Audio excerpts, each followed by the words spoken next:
You're listening to Soul Remembering with Tom Llewellyn, where we give a space for people to authentically share their spiritual journeys and inspire with what they've learned. So I'm really happy to have with us today Lisa Frideborg, who's a metaphysician, and welcome to the show. Thank you very much, Tom. It's lovely to be here. And thank you so much for creating that wonderful course on Udemy about Christian mysticism. That's obviously where we first connected. And yeah, I'm about 2/3 of the way through now and really enjoying it. So thanks for that. No, it's a pleasure. I've got a lot of courses on Udemy now, and I always knew at some point I would do a course on Christian mysticism. So it's nice for me for it to be out there, and we'll see what happens. But what's already happened is this little connection with you, so that feels really good. So I felt drawn to do this interview, partly because getting to know Lisa just a little bit, I could tell that you've been drawn to various traditions over the years, and that's something that's very resonant for me in my own path.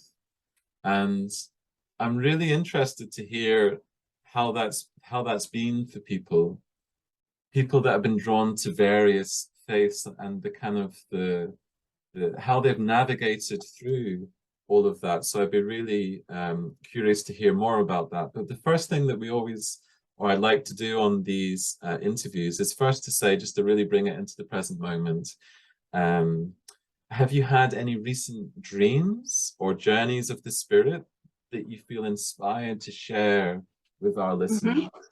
Sure. Yes, I have. In fact, I had a lucid dream a couple of weeks ago, and I don't go lucid very often. Haven't really found a technique that works to like trigger it every time, but I fell asleep listening to a podcast, so that seems to work really well. Yeah, so I went lucid, and I always tend to go flying when I go lucid because I love flying. And I flew to a coastline, and there was some kind of sea monster about 30 or 40 meters out in the ocean. And I tried something that I'd never tried before, and I willed the sea monster to change into like a cuddly sort of dolphin-esque version of a sea monster. And then I said, come to me. And then we had a cuddle. And then I flew off again. And I kind of flew aimlessly, but I ended up landing in a beautiful sort of little town, and in a wooded area outside the town where the villagers or townspeople had put up yellow ribbons in all the trees. And it looked really festive and really inviting, and the vibe was like super happy. And then I tried the next thing that I've never successfully done in the lucid dream before, and that was to go up to people and talk to them. And it worked, and I was like, ah! And I asked the first woman I spoke to, I said, you do realize you're dreaming, right? And she's like, oh yeah. And then I walked up to the next person, a blonde woman, and I said, what's the name of this town? And she said, it's Beata. And I was like, really? Beata is Latin for happy and blessed and rich and prosperous, basically. So I was like, that's fitting. And then I woke up, and yeah, it was just such a super happy dream for me. And then I thought, right, what's this trying to tell me? And it's like, right, I need to move. I'm moving to this town called Beata right now, right today. That's it. I don't want to dwell anywhere else.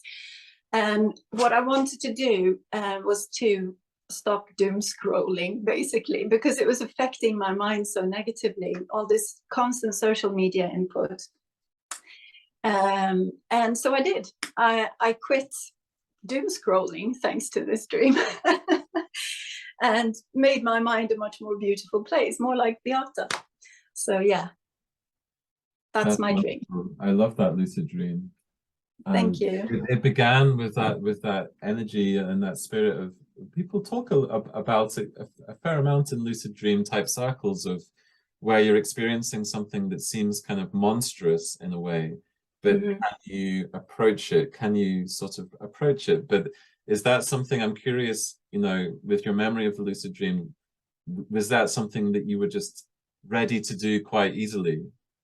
Yeah, I was in this dream.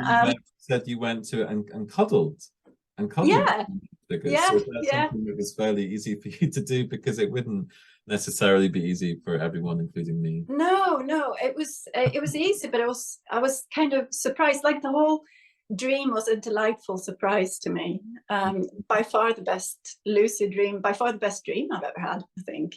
And that Mm. happened quite recently. So I don't know what it means, all of it, but yeah. And I know you're sort of a lucid dreaming astral travel sort of expert, so I might have to check out some courses on that in the future as well, because I definitely want to learn how to do it more consistently. Oh, it's a wonderful thing, lucid dreaming, and I often think it's in many ways the easiest way for people to access spirit in a way, or the spirit realms. It's most people, if they have a practice of contemplative prayer or meditation or some kind of deep work, lucid dreaming can emerge for a lot of people, and then in that lucid dream state, you can begin to kind of acquaint yourself with these more sort of subtle realms. So it is an amazing journey, and I really recommend it to others. Yeah, yeah, yeah, cool. I mean, I've had spontaneous experiences, also of leaving my body. I had a lot of those as a child.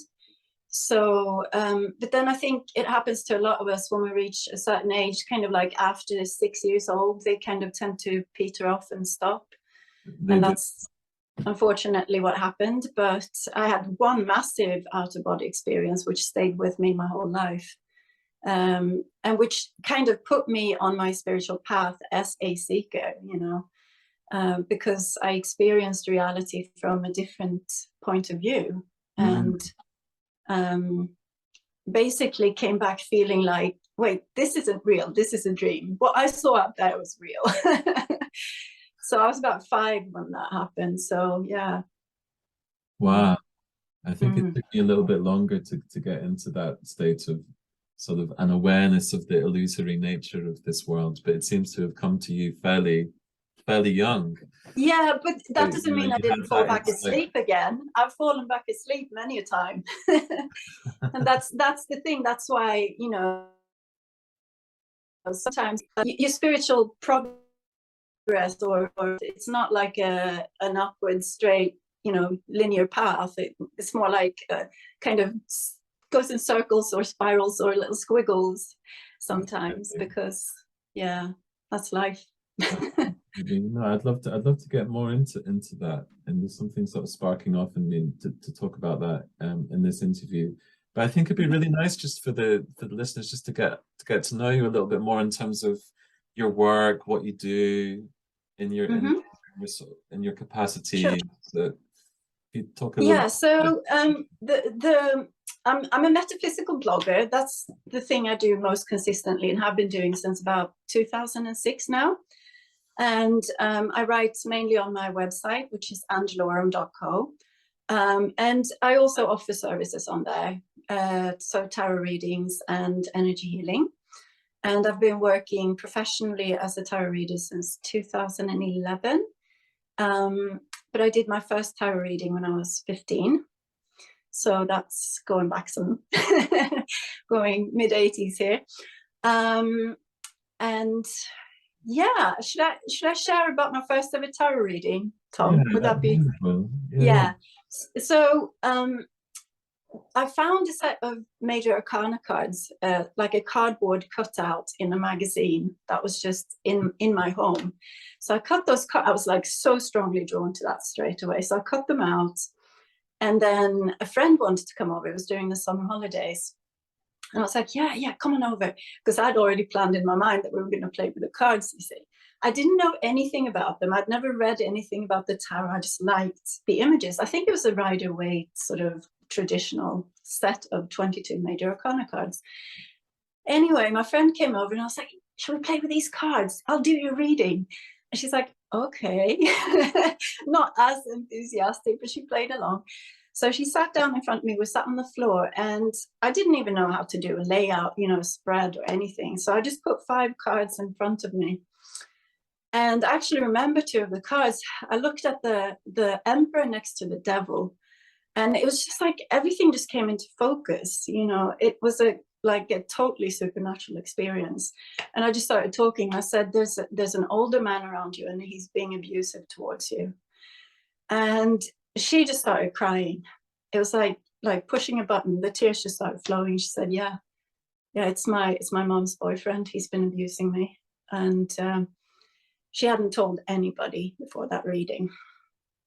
And I mean, I was completely gobsmacked by the experience myself, but it led to good things. So long story short, she got help after that. She finally had the courage to open up. For me, it didn't lead to me becoming a tarot reader straight away. No, that was way too spooky. I put the cards there. I was like, never touching these again. Oh, really? Yeah, but it didn't take long for another thing to happen. That very summer, I was 15. I went to the UK on a sort of language trip to learn English. And I think it was in Bournemouth. I was along the coast anyway.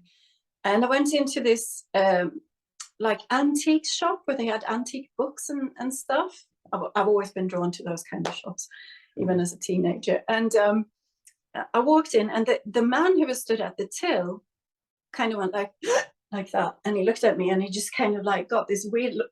It's almost like that teacher of the psychic arts in Harry Potter, you know, where she goes off on, and he said, "You're going to be a tarot reader one day." And I was like, "No, I'm not." I just walked out. I was like, whoa, what's going on? Totally freaked me out. And yeah, it took many years after that before I picked up another deck of cards. It was in my mid to late 20s. I would say just shortly after I left the Catholic Church or stopped going to Mass.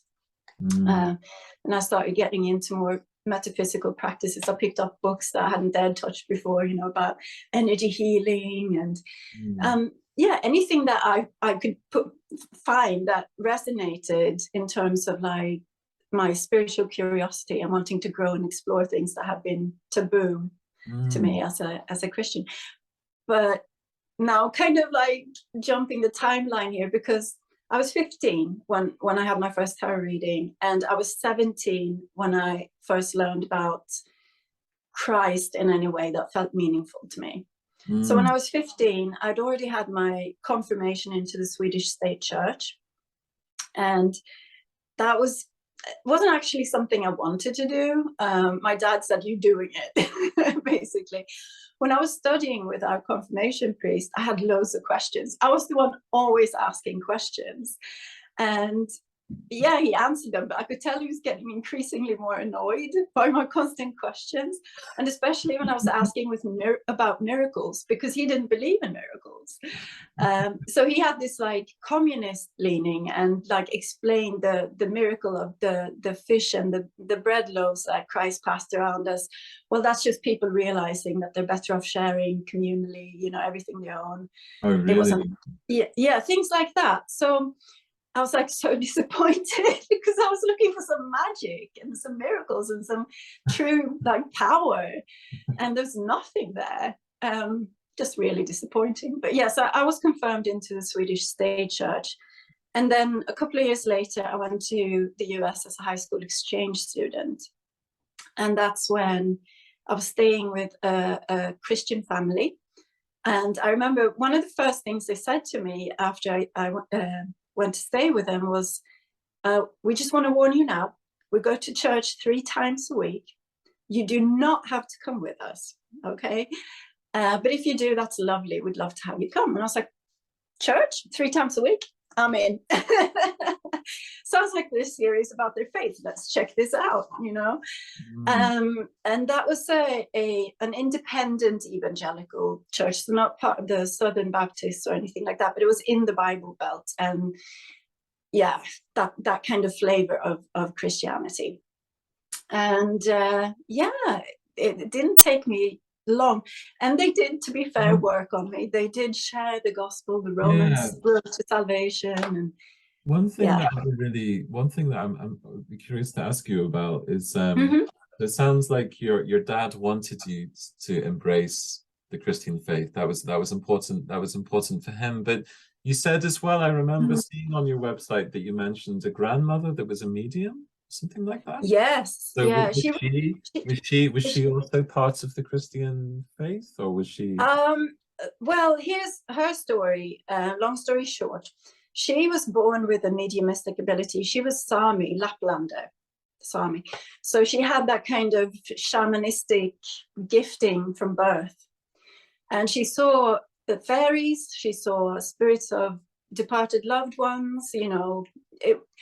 But it was really difficult for her because most people around her didn't get it, you know. And also I think she was probably pulled to one side and told to stop using her gift. I think the definitive moment for her was that she used to do coffee grounds readings, just for friends, not professionally or anything like that. But she did see, but didn't foretell that her friend was going to lose the child she was carrying. And then she was like, no more, not doing this anymore. It was just too sad. But I still remember her, and she had this book. It was called The Secrets of the Sibyl that I used to read. And every time I went there on the summer and winter holidays, I would sit and read in that book. And it had different methods of divination, numerology, basic astrology, phrenology, face readings, you know, all these. And really quaint little drawings from the late 19th century in it. And I was just like mesmerized by the whole concept. But she never like encouraged me. It was more like I was really drawn to it. But I think I was one of the few people that she felt like she could share these kinds of things with. Like if she'd seen something, she would tell me, but she might not necessarily tell anybody else. So from a very early age, I felt like it's okay, you know, to see spirit and to acknowledge the other world.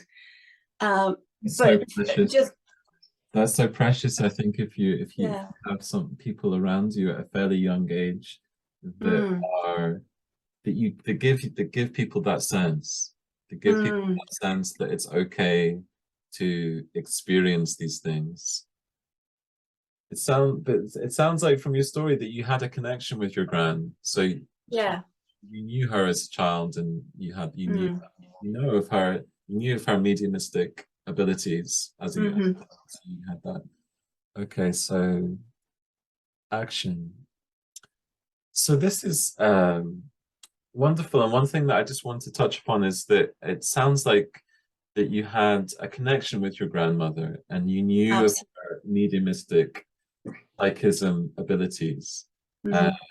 And I think it's really beautiful people who have a sort of young budding spiritual side to them, a seeker within them, which you obviously have. If they had someone in their system, whether or not it's a close family member or a close family friend, that just at least gives a sense that it's okay to be having these kind of, which for other people may be unusual experiences, but it's okay.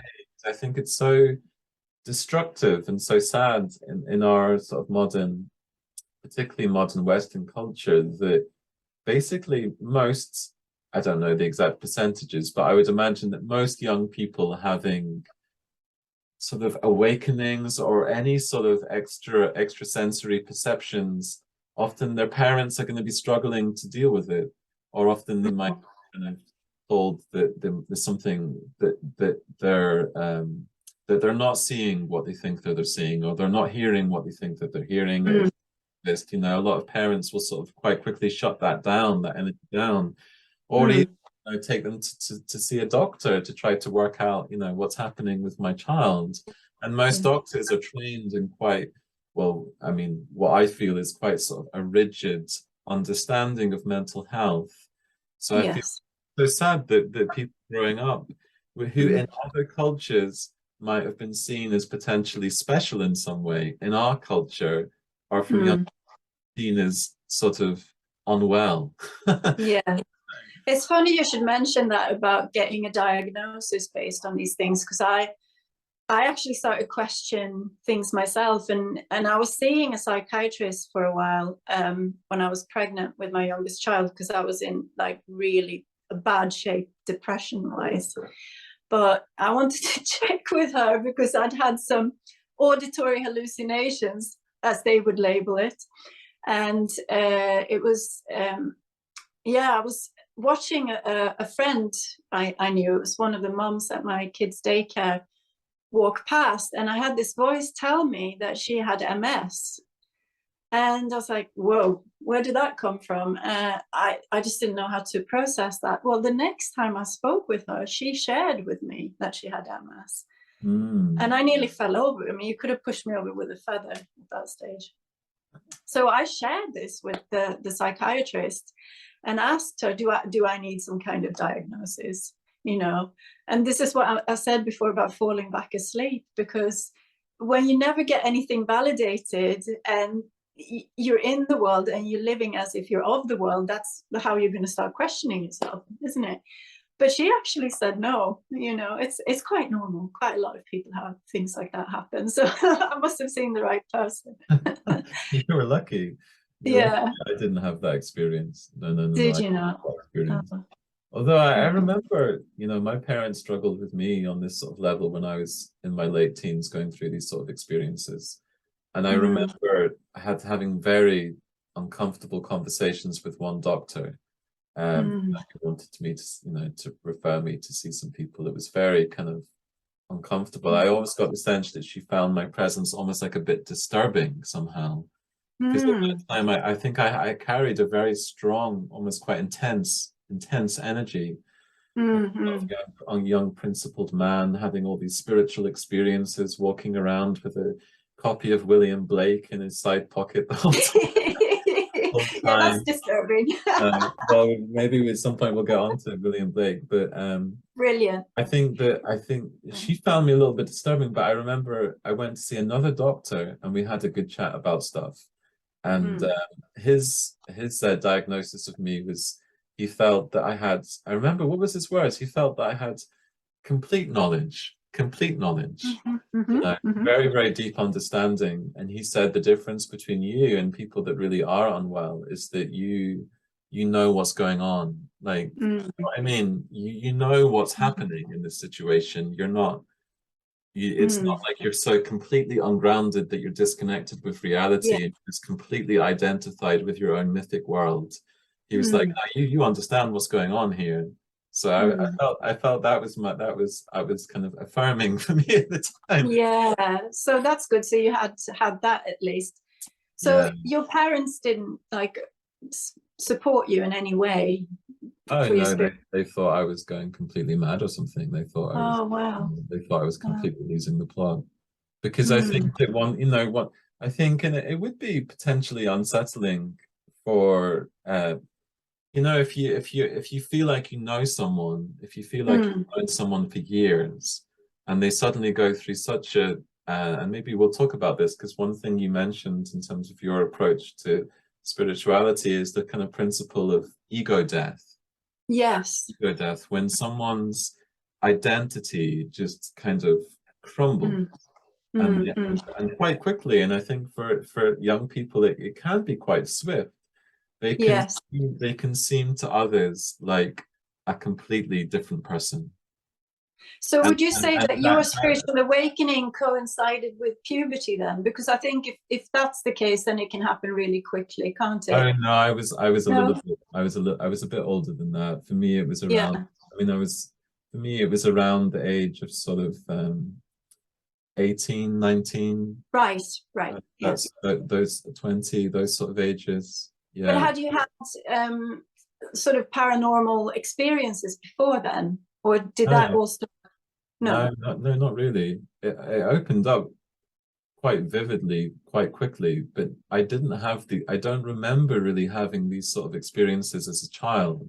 Right. Or as a young teenager. I mean, for me, I would have seen like a fairly normal, in some ways, young person, maybe a bit depressed, maybe a bit melancholic, a bit like, you know, what's wrong with Tom? Why is he not, you know, just like a typical teenager, like, why is he not engaging more? Or, but I had an interest in literature. I used to, you know, I had a great love of literature. I used to read a lot of the classics and stuff, but it was only when I started to really, have access to these kind of figures like William Blake and the kind of energy he brings in his work, or other spiritual texts like Swedenborg. You know, one of the reasons that I brought people like Swedenborg and William Blake into my recent course on Christian mysticism is they were very important for me. You know, in my in those kind of pivotal years. Yeah. Where, No, like, I really look forward to the Swedenborg part of the course. Even it was just, it wasn't even, you know, at that age I didn't really understand what Swedenborg was talking about. I mean, I understood some of it, but some of it was a bit too much for me. But just the book, I mean, I remember the book was the book that was published by the Swedenborg Foundation. It was just this beautiful yellow sort of radiant book like the sun. And I think that book was the one about just, you know, the classic one about heaven and hell. But there was something about the presence of the book was giving me something in my life, and it was such a meaningful experience for me, because for the first time in my life I felt like I really want to be here. Do you know what I mean? Yes. Like, actually, no, this is, I want to be here. You know, where your identity, or however we call it, your soul energy, really, you're just kind of, you relate to life in a completely different way. Your senses are so open, everything's so sensitive on a heart level. You feel so open and sensitive to others. You know, you can feel like you're kind of been reborn or something like that. I mean, these kind of, that's what some of these experiences were like for me. I literally felt like I'd been reborn or something. Was there or a special event that like triggered your awakening, would you say, or was it just like gradual from reading and thinking about these things? I think when I realized that there was something that was worth being here for, in a way. There was something that was you know, when you have that quality of experience and you feel so good and so alive, and then because you've had that experience, you're prepared to change your behavior, to change your habits. The other things you used to do for pleasure, you know, I was a typical teenager. I was playing computer games all the time. You know, I was playing Tomb Raider, or I was I was in that world. But then you have these awakening experiences, and then you're like, oh my God, like that you can actually feel that good. Okay, therefore I'm prepared to change my behavior and just start to kind of shift the way I was living. And since I started doing that, in terms of being much more conscientious of my diet and getting into fasting, these sort of things, these sort of experiences for me seem to emerge quite naturally. Great. So do you think that you've had past lives where you've kind of had these practices before as well? Because it sounds like it to me, since it sounds like such a natural progression once it started, you know, you just kind of fell into those practices. Would you connect that with a past life at all, or? I would connect it to past lives. But one thing, you know, I think often, you know, past lives emerge through some sort of spiritual necessity in a way. That's how it's felt for me when they emerge into my consciousness. I remember when I was really starting to get into astral projection and out of body experiences. I started to connect to a personality which I kind of knew was myself in a previous incarnation. And this gentleman was, according to my, you know, how I felt about him or feel about him, he was an English occultist, a magician in the around the sort of 14th century, that sort of time. Wow. And it was as if when I was seeking to practice out of body experience, astral projection, it was as if I started to remember, or it's as if our minds were somehow connecting, and he was showing me the techniques that worked for him. And because they worked for him and we were connected, you know, across time, soul identity, they helped me as well. You know, they helped me. So that's what I really feel about the usefulness of going into past life material past life experiences and memories is that if there's something in your life, either they can kind of help you with somehow, help you, Yes. and but not to the extent that it becomes like a Hollywood drama where you're just, because No. I got a little bit in that zone. I was thought, my God, that this person's life is so interesting. I'm going to write a novel about this. Yeah, yeah. And then you spend But your it's life just, writing a novel yeah. about your past experience, and then your higher self comes down. It's like, hang on, Tom, what about your Mm. life? What about what you're doing? You know, you want to have an amazing life, not just Yeah, kind of yeah, harkening back to the past in some sort of way. Yeah. yeah, yeah, yeah, totally. Yeah, I mean, it can, the whole past life thing in the new age can become very much about gathering a collection of cool personas that you can like showcase, you know. Yeah, but I agree with your point of view that I take that completely on board as well, that if it's useful, then yeah. And I Mm. think I had one of those experiences with regards to healing my relationship with my sister when I sort of started remembering past lives as monks in a Buddhist temple. Mm. She and I were both males in at least one lifetime, and together. And before that memory started surfacing, I'd had a very vivid dream vision of her walking a labyrinth, and as a Buddhist monk, but I still knew it was her somehow. And I stood at the entrance of the labyrinth, and this sort of angelic being said, "Follow your sister." You know, like I knew that she was doing something on her spiritual path that was more authentic at the time than what I was doing. And as you know, that helped me connect, and it helped eventually help me heal my relationship with her as well. Mm.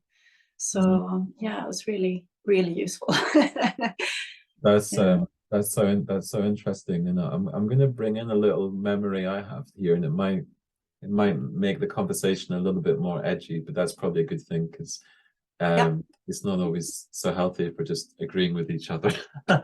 Yeah. One of the things that I remember you saying, and I'll give you a memory first, and then that will just be an introduction into a little conversation about some stuff. So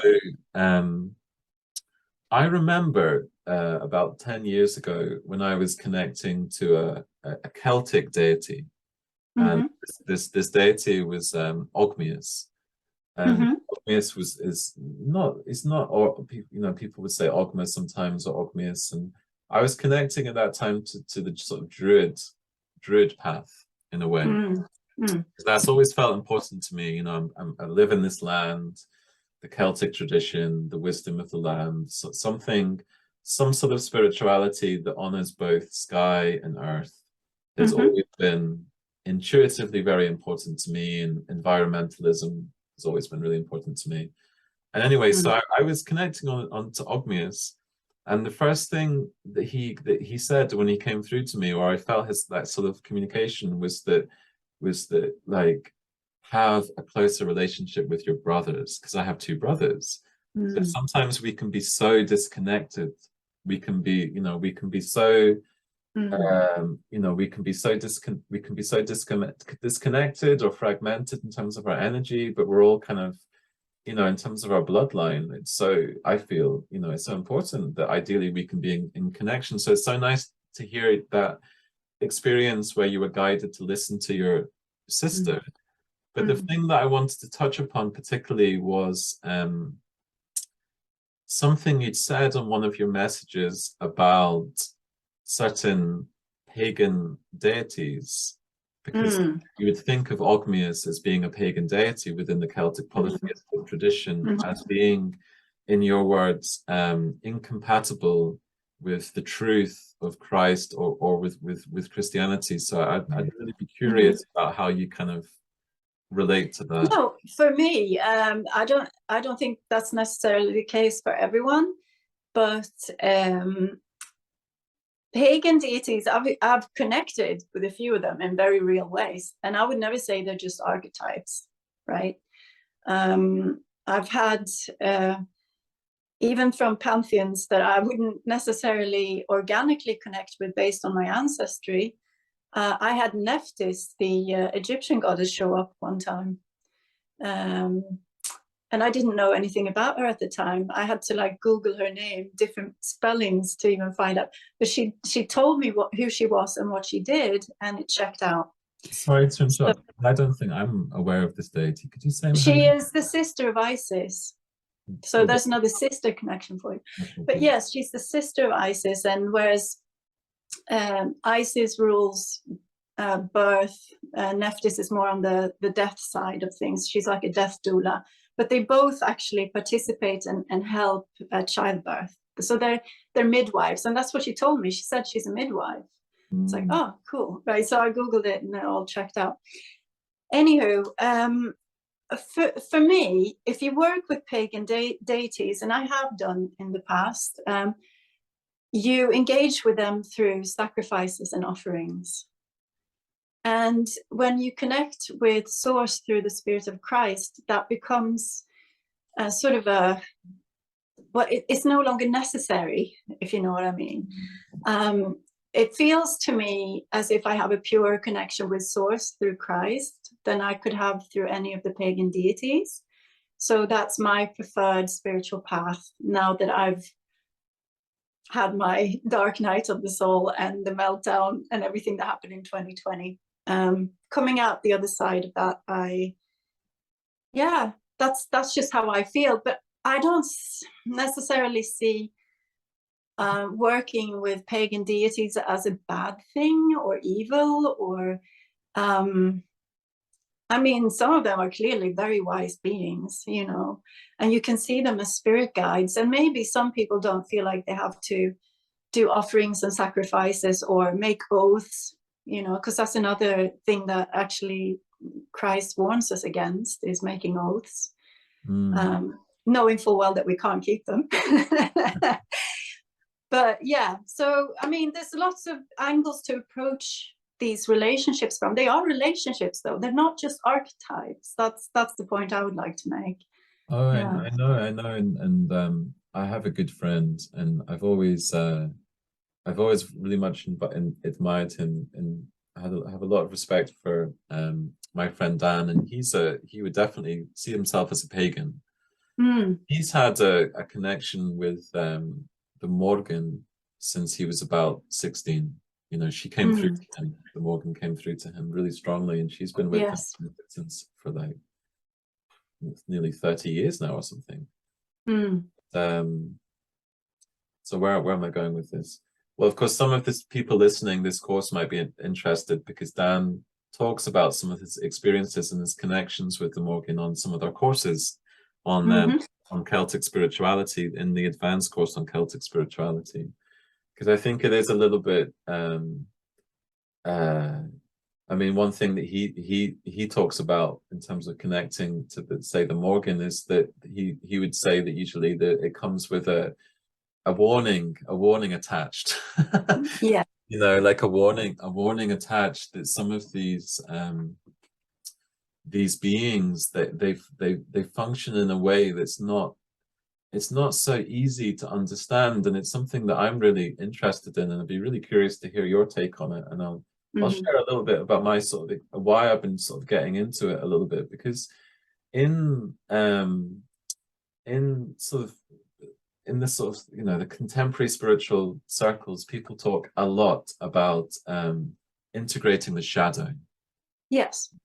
Integrating the shadow and being aware of your shadow side of your psyche, and you know, not pretending that you don't have a shadow. And I think to some, you know, in the past, maybe I did that a little bit. I pretended. I was probably quite good at masking sometimes, you know, like the darker sides of my egoic personality. And so it's important for me to sort of explore that, or to be sort of open to that. But I've always been really, you know, the last couple of years, I've been very curious about this idea of, can you really have like a living spirituality where you're honoring both the underworld, the middle world, and the upper world? Because if you look at someone like Carl Jung, one of his slight criticisms of Christianity, although he was deeply sort of immersed within Christianity, and in fact, in many ways he was Christian, I mean, he'd, you know, sometimes say things like, you know, he felt that we were all, you know, we were all Christian. I mean, our whole worldview was kind of Christian. That he felt that Christianity wasn't always so good at addressing or meeting or helping to transform like the all of the human stuff, all of the psyche, all of the shadow, all of the light, all of the darkness. So it's partly that's got me into sort of thinking, you know, can I do that? Can I actually experience both the underworld, the middle world, and the upper world in my lucid dreams, in my kind of journeys of the spirit? So sometimes on my kind of recent lucid dreams, and it was particularly because when I was studying Greek mysticism, because in the Greek tradition, the other world was the underworld. It was the underworld. So I've just been seeing, can I allow myself to go there? Can I allow myself to go there in a way that feels okay, and maybe learn things that are useful for me in terms of my own growth? Do you sort of see where I'm trying to go a little bit with this? Yeah, I do. Again, there are many angles of approach to doing shadow work. I mean, you can journey into the underworld, and that's one method. You can go into, you know, psychoanalyzing yourself, or keep a dream journal, or yeah, study it. Or I think the important thing isn't the method. The important thing is that you do a daily examine of your consciousness. And I think as long as you keep your heart soft, you will know when there's something there that needs bringing into balance. So yeah, I mean, I love journeying. I think it's an amazing method for learning more about yourself, as you said. But yeah, I don't have any objections to any of it, really. I mean, just like there's so much, there's such a rich world of like methods to explore there when it comes to shadow work. Yeah. Yeah, it's a mysterious thing being a human being, isn't it? You know, it's always a process of learning somehow. And one of the things that you mentioned earlier in the interview, which I felt really nice, is just that, you know, in a way that we've never really kind of got it, as it were, got it all. Or, you know, that sense of having, oh, I understand that now. I mean, it's definitely in my life just this constant, you know, kind of feeling more alive and then feeling less alive, waking up, falling asleep, mentally, spiritually, you know, growing. But I find that there is this process of learning, but also this process of well, I've always liked to use the word soul remembering in some way. I think that many people these days, including myself, sometimes we get so absorbed into learning through external knowledge, learning through reading about different traditions, and there's so much information out there. You can, you know, you can just get your mind like completely full of stuff. Yeah, and the problem then becomes that you're actually living in your head and not in your heart. Well, exactly. Yeah. And I actually, for this interview, I kind of felt like intuitively what I wanted to write down is often when you're just like living on the level of the head, there can be a lot of conflict there. There can be a lot of conflict, but if you're coming down to the heart, there's so much more room for those conflicts just to evaporate. You know, and talking to you, I can really get a sense of your heart, you know, your sort of capacity to be kind of engaged in the world. So that's a really it's just a nice energy to be around, nice thing to witness. Thank you. Yeah. So we talked about, before the interview, we talked a little bit about ego death. Do you want to go there? I would like to go there, but I'd also like, and maybe you can touch upon it a little bit, or maybe in future conversations or interviews we could go into more, because it might be too much of a sort of raw, But I am interested in going, because you said you had some sort of, did you say meltdown in 2020? Yeah, 2020. Yeah. It's a funny story. I'm going to just tell it like it happened. Right. So 3 days before the first lockdown, I went into the kitchen to weigh out my coffee beans because I used to hand grind my coffee. And I'd put them on the scales and it showed 666. And I took the beans off and I put them back on, 666. Third time, 666. And all of a sudden I just knew this is bad. We're heading into uncharted evil territory here with everything that's going on. I just knew. It was like almost like an instant download.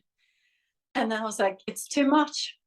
I almost had like a mental breakdown where I just like, I can't deal with this. So I kind of like, I kept up my daily practices and my work for a few weeks. And then I was like, that's it. No, can't do this anymore. And I stopped reading the tarot for 6 months. I tried to crawl back into my religious evangelical Christian womb, as it were. And that didn't work, obviously, when you've been on such a long journey after that. But kind of wanted to just denounce everything because everything felt evil, basically. That's how I felt for a while. And then I had to begin doing my deconstruction of the Christian faith, which I hadn't done properly. And I gradually came to realize that was part of the problem. That wasn't the whole problem, that was part of the problem. And integrate these parts of me that I'd forced out, that I'd kind of split off because they didn't seem compatible with people's demands of me. Like, you know, as a tarot reader, I very quickly fell into the pagan consensus of reality because most other tarot readers are pagans or witchy or and I am very mutable, I'm very adaptable, and at times lack of boundaries because I've got my moon in Pisces. So I had to go through a very in-depth process of deconstructing, and then eventually, after having completely rejected my Christian faith one more time, sorry Jesus, I had to then start reconstructing. And you're actually part of that process, I'll have you know, and I'm very grateful for that. So thank you. Yeah. So I think it's more of approaching my Christian faith from a more spacious awareness, a more tolerant and inclusive awareness of existence, if that makes sense. Instead of like, it is written, you know, and people tell me what to believe. I'm like, actually, it needs to make sense in terms of my own experiences. You know, absolutely. And that's and I thank you for introducing me to William Law, that Christian mystic. What a hero. I've always loved William Law. You know, he was one of these figures who even in his day had somewhat outlandish views. I think he was in the clergy, but then was thrown out of the clergy or became very unpopular, and then he could just immerse himself into mysticism and deep spiritual practice. And he was one of the way I got into William Law was through his translations of Jacob Boehme. Jacob Boehme, the German mystic, and he as well as Swedenborg and Blake, because you know, being a young Blake devotee, I just, you know, I went through a phase of, you know, William Blake would reference people. He would say, you know, Jacob Boehme was one of the people he felt was divinely inspired, the divinely inspired man. So I would start reading Jacob Boehme, and again, at that age, I didn't really understand. I mean, even now, Jacob Boehme is hard to understand. But the moments of understanding the communication of what was just mind-blowing. I remember reading Jacob Boehme in the university library up in Norwich when I was at the uni there, and it was just one sentence. It was just one sentence about something about your lunar nature or something about that, and my mind it was just something happened on the level of my consciousness. It was just like this massive expansion. So I just had to go out of the student library, go out by the lake, try to feel into what was happening. Mhm. You know, that was always my problem when I was a student. I was like trying to study philosophy or whatever it was I was trying to study. And then over time, I just became so much more interested in spirituality and what these guys were saying. You know, I was studying philosophy, but I just want, you know, when there was this process that happened of, you know, you'd study a bit about early philosophy, and there was this expectation that you would just, you know, quite quickly just get more into the rational stuff and the, you know, but I was more interested in the early guys. I wanted to hear more about what, you know, the early pre-Socratic philosophers had to say, like Empedocles or Parmenides or even Socrates. I was like, I'm so with you. I'm so with you. these guys know what they're talking about. I don't want to Yeah, leave these people behind and start learning about Descartes or I don't know. Like I want to stay with these guys. yeah. Yeah, so I haven't told you this, but you know, I told you I'm an astrology student, but I didn't tell you that I actually study Hellenistic astrology. Oh, So really? yeah, so we studied that ancient philosophy that goes with that as well, a bit in the, you know, introduction to the course, and it's super. Okay. Yeah. Yeah, So yeah. I love going into those sort of figures because they especially, you know, when I was studying and really going into again, because Empedocles was always important for me, and I know that some of the listeners won't know who Empedocles is. If you want to know more about him, you can check out my course on ancient Greek mysticism and healers, what I've called sort of shamanic healers, because they were more like that. They were healers. People like Empedocles, you know, he was a herbalist as well as the other things he was. Parmenides was according to great scholars like Peter Kingsley, he was a child of Apollo. He was a healer. So he was what people would think of as a shamanic practitioner. So it was really important for me to try to sort of connect to that, to connect to that side of Western wisdom lineage. These people that most people just would have no, they just wouldn't know who these people were. They just wouldn't know who Empedocles, Parmenides, who the heck's that, you know? So it was really useful for me to begin to kind of, yeah, just like explore that. And of course, at that time, when they had, you know, for Parmenides, it was Persephone. Persephone was the goddess, You know, in this conversation, if we have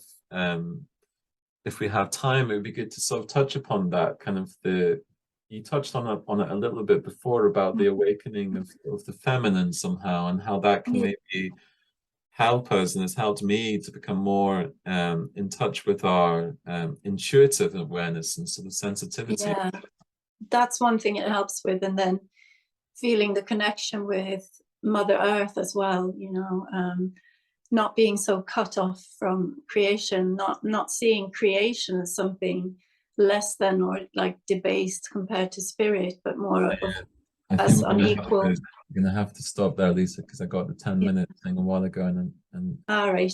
Yeah. if you've got time, it would be nice to what's your schedule like for today? Have you got time to chat a bit more? I think it might have to be next week now because I've got quite a busy afternoon. Okay. So Tuesday morning, is that any good? Yeah. Tuesday morning would be good. If we could just try to record you saying something about the feminine, and then I'll just wrap up the interview, and then say, you know, okay, I don't know what to say. Do you want to ask me something? So I think we'll need if I edit this video, if you imagine I had just said what I said about awakening the intuitive, and then if you just say something, but it'll have to be quite brief because I think we'll get thrown off this, and I'll just wrap up the thing, and then yeah. So the divine feminine is a big theme in the new age right now, and that's something I feel they've got right, you know, the return of the divine feminine, because we need more of that energy for wholeness, to connect to our own souls, to develop our intuitive psychic gifts, and also to create a better connection with the environment around us that is more on sort of equal terms than like using and abusing Mother Nature. So yeah, Yeah, very important. that's wonderful. I think that's about all we have time for today. So thank you so much, Lisa, for coming on. It's been My pleasure. really enjoyed chatting to you, and we'd love to talk to you more. I'll put links to Lisa's work alongside this podcast interview so people can go over and connect to her more. So thank you so much for coming on. Thank you, Tom. Take care.